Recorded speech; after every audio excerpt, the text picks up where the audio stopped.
You are listening to the People Centric Podcast, where we talk through the toughest challenges that people face at work and give practical advice to fixing those challenges. Thanks for joining our movement to create workplaces that are happier, healthier, aligned, and empowered by putting people at the center of all that we do.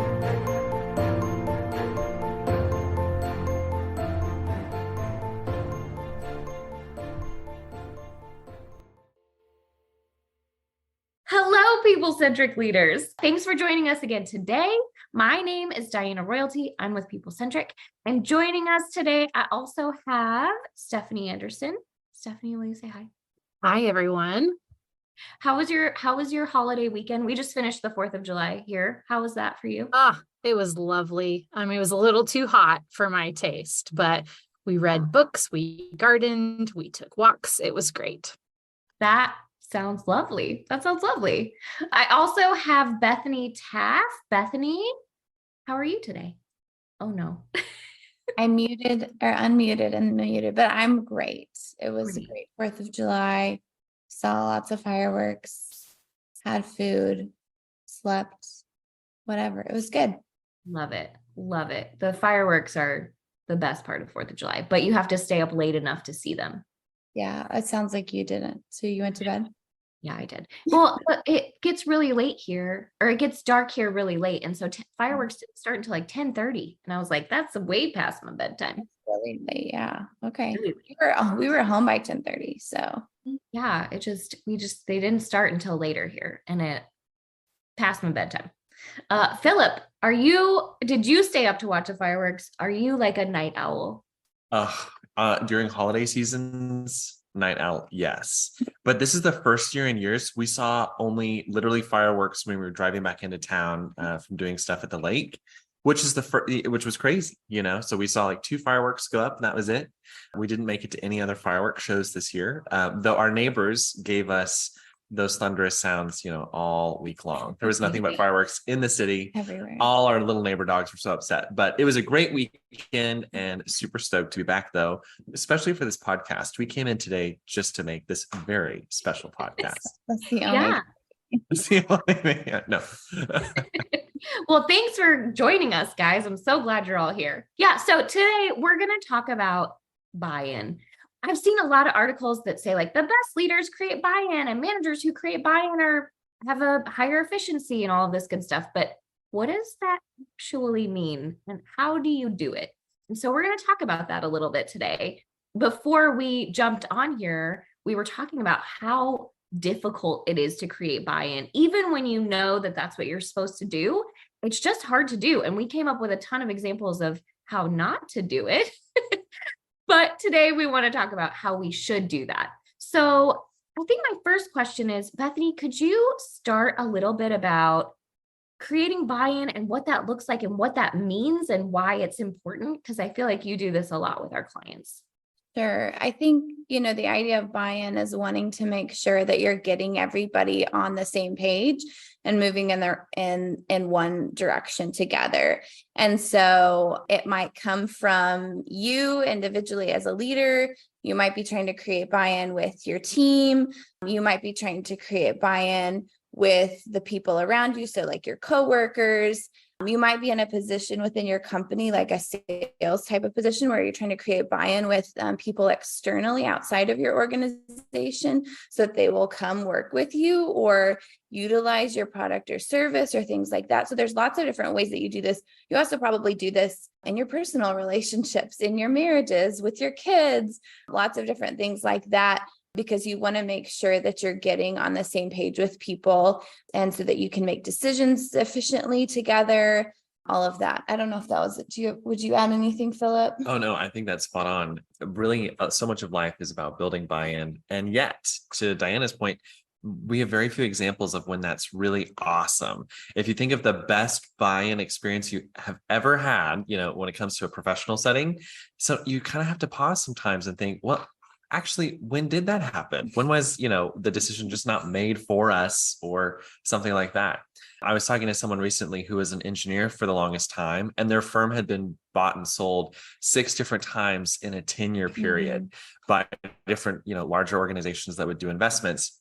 And they made the joke that every organization logo was just a Velcro sticker on their shirts because they changed so often. And in that setting, it made it really hard for them to feel like they had buy-in in any way, because the second they started in one direction, they were sold, someone else had new rules, and so they went in different. So again, I think the examples of what not to do are so numerous. Those rare ones of how to do it well are really golden. That's good. And that reminded me too, this is not a story we talked about in advance, but I was just thinking about a conversation I had with somebody, and they're really struggling within their company because they have a new leader that came in and is making lots and lots of changes. And honestly, nobody really trusts this person at this point. They've been there about 6 months. They're a high level leader, a C-suite leader. This is none of our clients. So just so you guys all know, and they're making lots of changes, and this person and several other people are really struggling with some of the changes. And when I kind of was hearing about what some of the things they were doing or some of the adjustments that were being made, they're not all bad changes in and of themselves. And I think the thing is, this person might be really right, but because they came in and within 6 months started making really big organizational changes, it ruffled a lot of feathers. And again, I don't think they're all wrong changes. It was just that this person didn't take the time to create buy-in and build trust with that whole team. And so as a result, people are struggling with morale, and they're struggling to trust this person and all of these things because they just don't know. They don't know the person. They don't know why they're making all of these changes. And so that was just like a quick example that I was reminded of as we're thinking about this. Yeah, I think you started in a really good place. You said something that I think we should talk about, and you said trust. And I think that is probably where we have to start with building buy-in. But how do you start to build trust with someone? Is it asking a bunch of questions? Is it just sitting down with them and becoming best friends with them? Like what are some of our ways that we go in and build trust with our teams and with the people we interact with? Yeah, I like that you brought up the question part, Diana, because I think sometimes, Bethany, I'm thinking about your story, that leaders come in and they want to make their mark, right, in their organization. And sometimes they get this idea like, well, we just need to be bold and we need to make all of these changes. And they end up kind of alienating the team in the process. And so then I think sometimes the solution goes to, well, I just should have asked the team more questions so that they knew what I wanted in that process. And if they could have just understood my goal, then it would have been all fine. And I think there is some good to that and truth to it of like, if you're not explaining to your team the why behind some of those decisions, you should, and that's a helpful part of it. But I think that's like one part of creating buy-in. I think the other side that people miss a lot of the times is actually allowing the team to ask you questions and leaving time and space for them to ask you or to get to know you in that circumstance, to understand the why. And that way it's not just all one-way conversation. Everything is coming out of your mouth and they only get to respond to what you're saying, versus like, hey, we're actually like giving people time to process information. We're giving them time to think about what questions they might want to ask. Because, right, some of us are really quick on our feet and we can immediately think of 15 questions. Others of us need more time to process and like sit with the information and think about it. So as a leader, are we actually giving people the time and opportunity to ask us great questions? Because I think that builds a lot of trust, is to say like, hey, like, I'm not just going to move forward without hearing really your true input. And I think you just touched on something that was something else I wanted to talk about, is hearing, right? A lot of what we do is we go in and just listen. And I thought maybe one of you could talk about like coaching and how we just set the framework for trust with that by starting out with just listening and not listening to hear, or not listening to respond, but listening to hear. So how do we go in and do that? What do we do to just listen? Yeah. So we talk about, I think that, so we do we work to create buy-in both in our coaching relationship that we have with clients, but also in coaching people to create buy-in effectively. And so much of like, so I'll kind of address both, but I think that whenever I'm sitting in a coaching conversation with somebody and I see a direction that they need to be going in, I can't just always tell people, this is what you should do. Sometimes there's a moment for that, but a lot of times people can't just hear it when you say you should do this, because they don't own that decision and that process, and they're not sure how that maybe you've gotten there, or they didn't come to that conclusion themselves, or things like that. So sometimes we have to spend some time asking the questions of like, okay, so what happened to get you up to this point, or what approaches did you take so far? What approaches have you taken, and how did people respond to that? And then sort of helping people just reflect on like, what was people's response to you kind of going in and leading it that way, or trying to make this change or whatever. And then asking like, is that the response that you were hoping for? And then getting them, and it feels like you're just breaking it up into like baby steps, right? So it feels a little bit like tedious, right? But sometimes we need that to have somebody help us kind of just break it down and say, and like realize like all the steps that it took to get to this point, and maybe where we need to stop and make an adjustment. And so then we can be able to ask that, okay, is that the response that you wanted to get? Okay, no, what is the response that you want to get? What were you hoping for? And then be able to go back and ask like, okay, so this is the approach that you took. What could you do? What could you have done a little bit differently to get that outcome that you were looking for? And it's like, again, it just feels really tedious, but I think that it's really, really important to be able to ask some questions and be able to help people process through it. But then the other thing I think, so this question of just listening to, I would say like in like coaching conversations, so much of what makes it work is spending the first 1 or 2 sessions that we have just listening and hearing from people and asking lots of questions, and not really saying, okay, here's what we're going to do yet, because we have to be able to give people the opportunity to share and give their opinions and help just think out loud. And then there's a moment where we can switch and say, okay, now let's think about what the next step is going to look like. And I think that, in the example that I shared, that story at the beginning that I shared, the person that I was talking to about this specific leader, I was kind of hearing about what was going on. And I said, yeah, I think that this person probably has a lot of good ideas and they want to come in. And to Stephanie's point, I think they want to make their mark. They want to be a really effective leader, and they see all these opportunities. And so they don't want to waste time, but maybe they should have spent the first 6 months going around and asking questions about, hey, where have you been? What's been working really well? What's not working really well? How can I support you? What opportunities do you see for this organization over the next couple of years? And trying to ask those questions of people and hear from them before then just jumping into a brand new organization and saying, okay, we're going to do this, this, and this. And it might end up being the same things that he was going to do anyways. But sometimes people don't know that and they need to know that like you heard them and are starting from a place of knowledge that you've gained from the people who are already there and in the situation. Because I think even in our work, if I were to go into a coaching situation, I might know a little bit about what's going on, and I might have some initial thoughts about they probably need to go in this direction, but it's going to be a lot more effective if I stop and listen to them and hear where they've been and what they've been going through, and then help them walk through some next steps versus just coming in and acting like I already know everything about them and where they're at and what they need. So that was a long answer to what you were asking. I love that. I think it does highlight a little bit of how we do what we do and how we go and consult with people and how we coach people is we literally have listening tours in the beginning of our engagements, and we go in and we ask those questions. What's working really well? What's not working? and we listen to people and we hear them.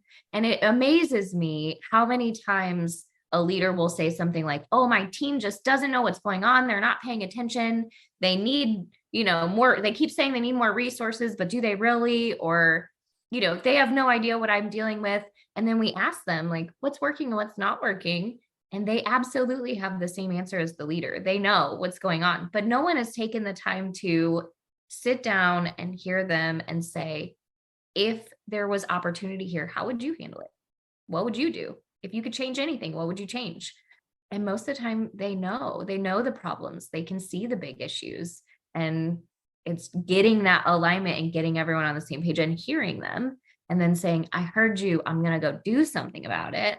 Those are really important moments in what we do and how we do it. And I think those are important moments in creating the buy-in. It's that first part of listening and hearing first. So I love your answer. It was great.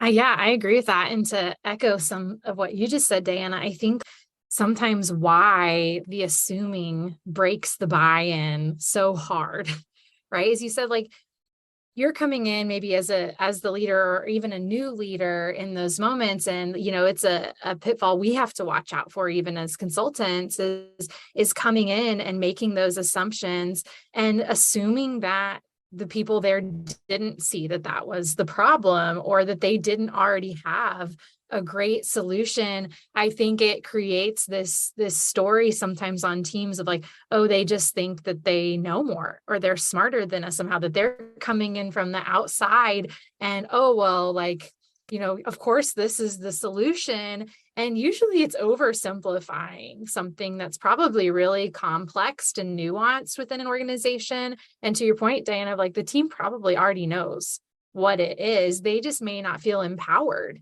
toward a solution. They probably already have some of those things.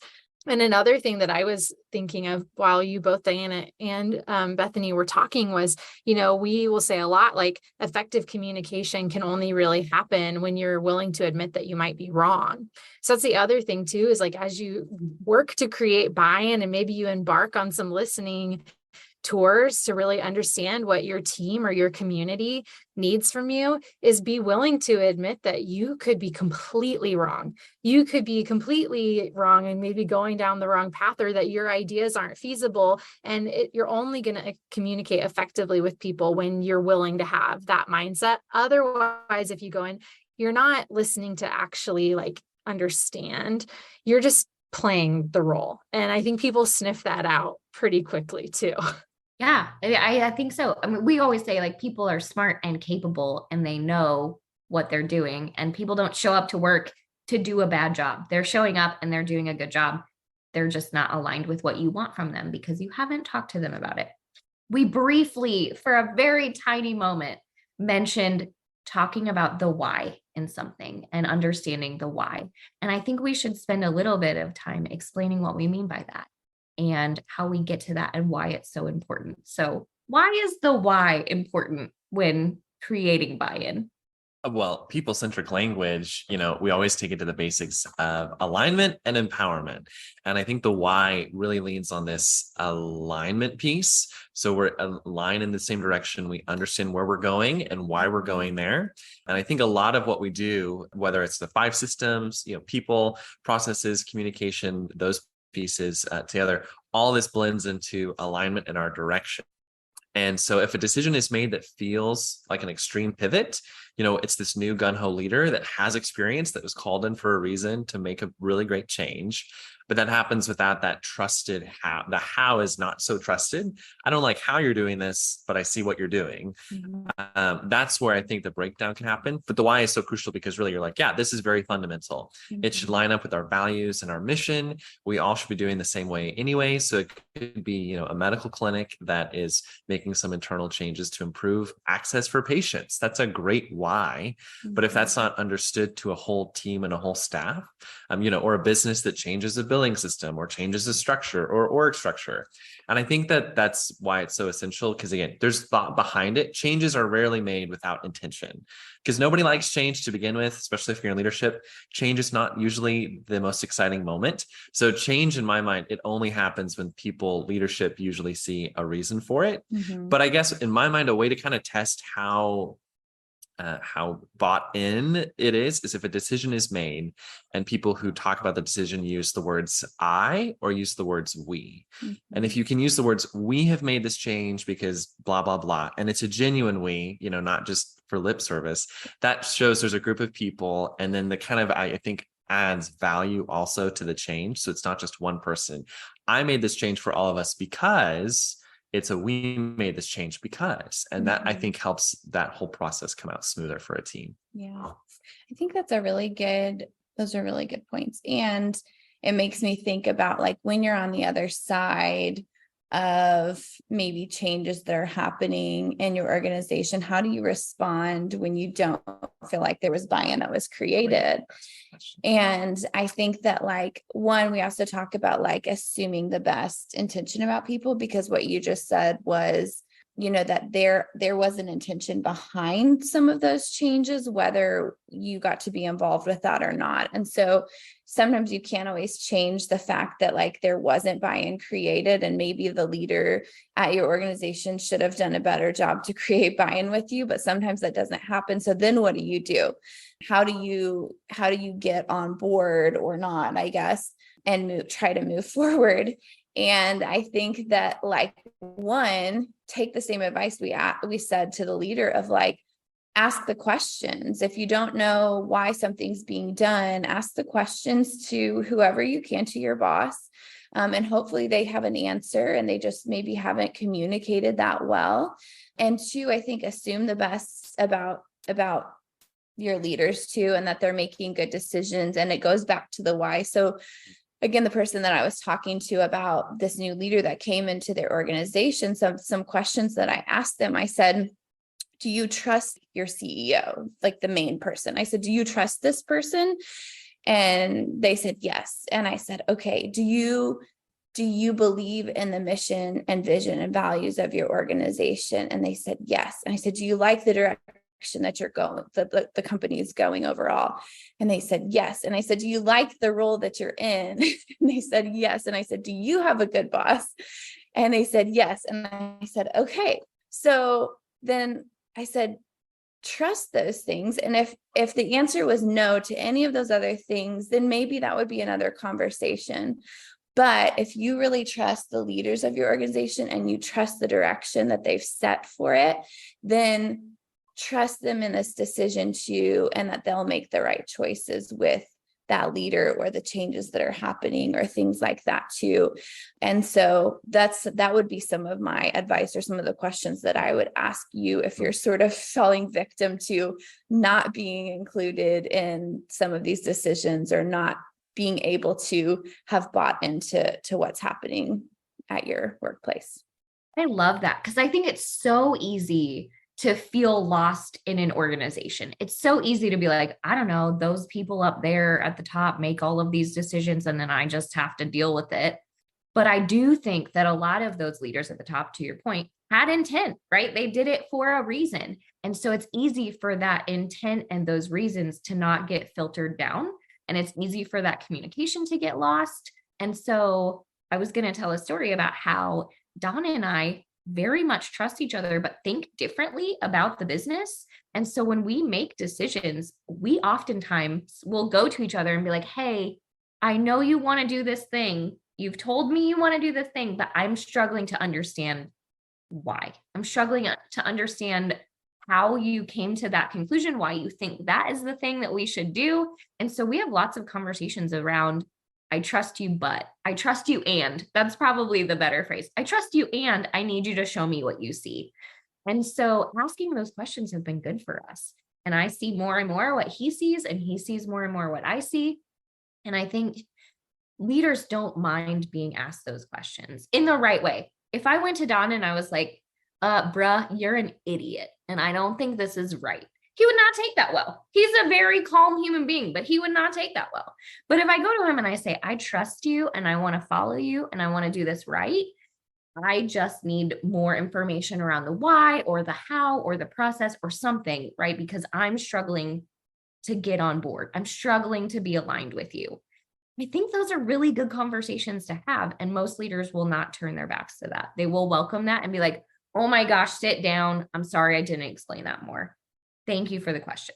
So I love that there is a way to still get buy-in, even if you're feeling a little bit forced to do this thing. Stephanie, what were you going to say? Oh, I was just going to add there that I really liked that you just humanized this whole process too, right? You're like, most leaders would actually just love it if you came and did this. And I know there's probably at least one person listening that's like, I don't know that that's true. You haven't met my boss or you haven't met this leader. And we were talking about this even recently, like with different clients that we have about this idea of like executive presence and like, why are we so intimidated by leaders sometimes?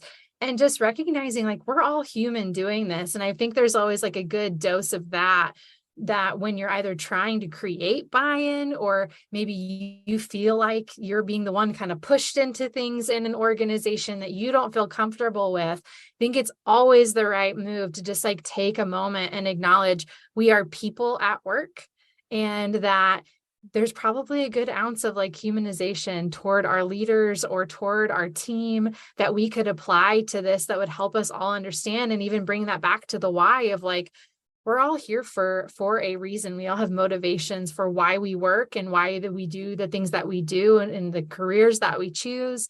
And so like helping just apply that to this moment, that if you're struggling to get buy-in or you're struggling to buy in, maybe just take a moment and be like, okay, can we just talk like human to human for a moment? This freaks me out, or I get frustrated every time we talk about this. And just having some of those real conversations that I think sometimes, especially in super corporate settings, I know it feels like you can't, but you can, and it could be really, really good. Yeah, for sure. And I will say one way to identify when you don't have that, which we've touched on a little bit, when you don't have the buy-in and you don't have the alignment, is when people start using language like us versus them.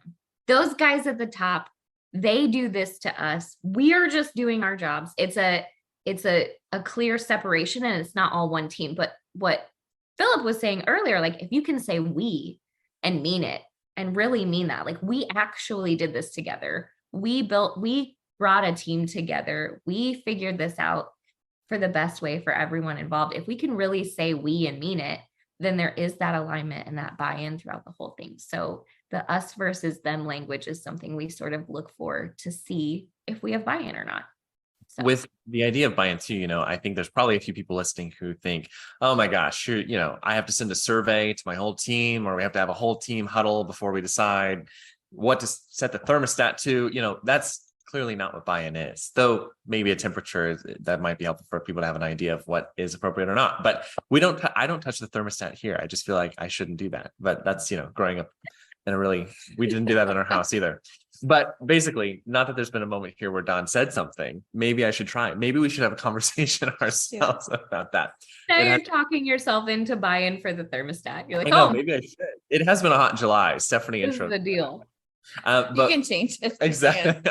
I should push it. No, it's just right in the front by the camera. So basically, what I think the thing with buy-in that we can forget doesn't mean that everyone has had a voice in a decision either, but it's really that fine-tuning how decisions are made, however they're made, and then also how they're shared and communicated with the team. And there's some things people probably just don't care about. But I think that, which to your point you made also earlier, Diana, that how is so important. So again, we're not saying buy-in is everyone has a decision power on every decision made, Right. but it really is as a group of leadership or teams or however you have influence, when you use your influence and it impacts others, how you go about making that happen in a way where other people don't feel like they're commanded, but Right. they're, included or understand why a thing has happened. Mhm.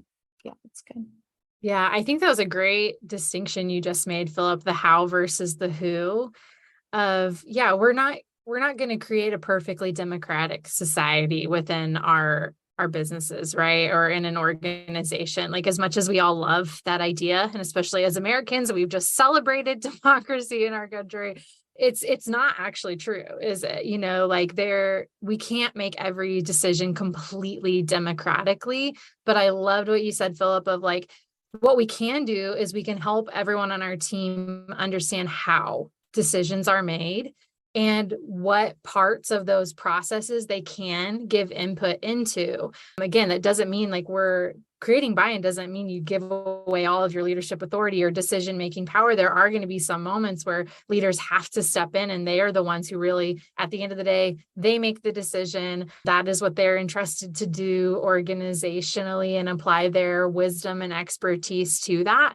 So it's, again, the who versus the how are two really distinct things that I'm glad that we've clarified there. I think that's an important takeaway for leaders, because we talk about this a lot. Even recently have been talking to some leaders who I think struggle with that, because when we tell them you got to build a buy-in, they're like, well, I can't run everything past that.